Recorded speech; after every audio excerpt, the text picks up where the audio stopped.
أروحتوا نشوفوا المنتخب المصري واش عنده نجوم في القائمة المستدعاة لكأس العالم أمريكا 2026. الناس اللي ما داير ابوني دير ابوني باسكو راح تراطي راهي جايه كوب دي موند.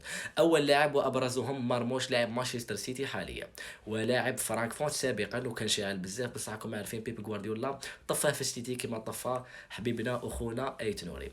إضافة إلى محمد صلاح لاعب ليفربول حاليا، وأكيد العام الجاي راح يخرج من ليفربول. ثالثهم وآخرهم هو المنتقل حديثا إلى نادي برشلونة الإسباني بالصحبة، يعني يلعب في الأساغر، حمزة عبد الكريم لاعب برشلونة اللي يلعب بوست مهاجم صارخ. هذو هما ثلاث اسماوات برك المحترفين وعندهم يلعبوا في أندية معروفة. ابارسا الباقي اللي راك تشوف فيهم من يعني تقريبا كاع يلعبوا في أندية المحلية واللي هي الأهلي والزمالك. نروحوا للمهم دركا كالعاده، كل واحد فيكم دركا يقول لنا واش تبان له ما سر الدير بهذه الاسماء، والمدرب نسيتو اللي هو حسام حسن اللي يملك الجنسيه المصريه، يعني راه يدرب منتخب بلاده. واش تبان لكم راح يدير المنتخب المصري بهذه الاسماء وبهذا المدرب؟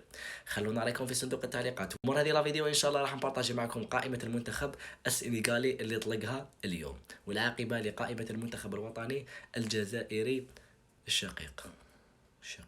رحت الكدرون.